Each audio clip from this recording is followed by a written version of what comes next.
Hey budget gardeners, Vita Loca here. Join me today as I show you how to deadhead, trim, or prune your roses. So let's go.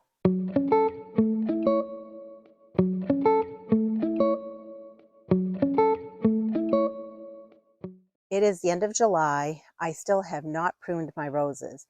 I figured I would take you along and show you the process for deadheading your roses. You definitely want to do that as the season goes on because it's important for the roses. It tells the roses to keep on blooming. If you don't deadhead your roses, it's basically telling the roses to stop blooming and put all the energy into forming seeds. So I'm going to show you today the process that I use for deadheading my roses.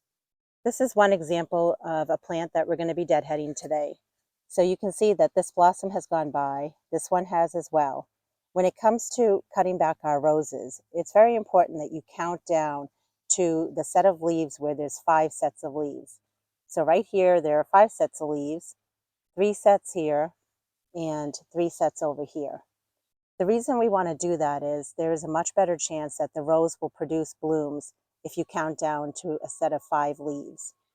And you want to cut it right above that 5 set of leaves. The other thing is there's a set of 5 leaves here, and there's a set of 5 leaves here. Either one is fine. If you have a very tall plant and you want to control its height, I could cut it down here if I really wanted to. The big thing is you want to make sure that the set of leaves are facing outwards. If they're facing inwards, it tells the plant to produce the next set of blossoms going in, and you want airflow between your plant. So let's go ahead and trim this back right there. Same with this one here. This blossom has gone by, and here's a set of 5 leaves. We don't want this one because it is starting to point in towards the plant. I would prefer personally to do this one here or this one here, either one. So we're going to go ahead and clip right above that. Here's another example. Again, this is pointing outwards, but it's 3 sets of leaves. I don't want that. This is 5 sets of leaves, but it's coming in towards the center of the plant. I'm going to ignore that one. And right here, we have 5 sets of leaves facing outwards.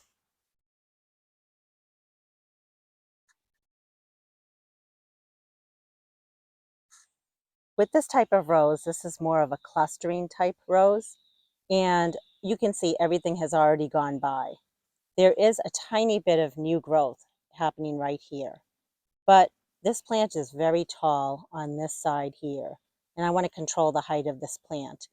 Also, if I look carefully, there are not many sets of 5 leaves in here. There's one down here. And since I want to control the height, I'm just looking at it carefully. There's another one here, but it's coming in towards the center of the plant. So for this here, we're going to cut it back right here.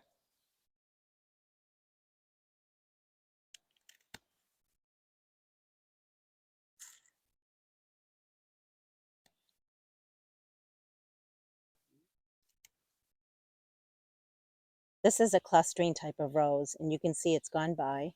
So I'm counting down, and over here, there's 5 leaves, but they're coming in towards the plant. And down here are 5 leaves that are not coming in towards the center of the plant as much as this is. So I'm going to cut down here. With this rose here, we have 5 leaves. This rose over here, it has 5 leaves here.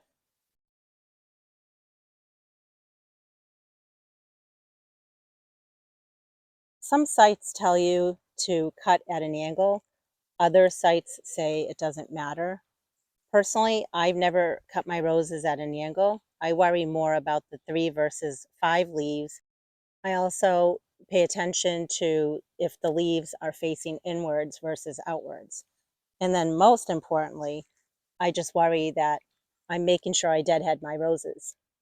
Because if you don't deadhead them, you're not going to get as good of a flush of more roses. So try to keep it simple. Don't stress too much about it. But if you follow these basic tricks, you should have beautiful roses blooming again in no time. One of the reasons that we deadhead our roses is just to keep the plant looking tidy. You don't want a messy looking plant or a messy looking garden space. So you want to just keep it tidy. And also, I'm just wearing regular gardening gloves, but I do recommend when you're dealing with roses to wear special gloves that are thicker, that handle these type of thorns a little bit better that are on the roses. In this cluster here, we have a bunch of blossoms and we also have some buds. But then we have a flower that's gone by right in the center.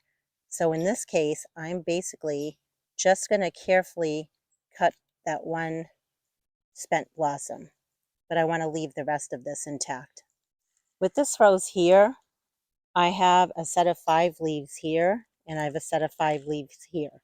However, this particular branch is very tall, and I want to control the height of this plant. And so what I'm going to do is I'm actually going to cut it way down here, where I have a set of 5 leaves facing out. And the reason for that is, again, just to control the height of this plant. I want to make sure it's a little bit more compact and not this one wild piece sticking out. This is a great feeling for me to get this done, and I highly recommend you do this to your roses. You want them to look beautiful for the rest of the season. Don't give up, keep working on your plants, but the roses need maintenance. So cut them back, deadhead, just maintain them so that they keep looking pretty. They're going to look pretty for another many months. Hopefully you learned a few things about taking care of your roses and maintaining them through the season. You want to keep up with maintaining these roses up until your first frost, especially in the areas where you get a frost.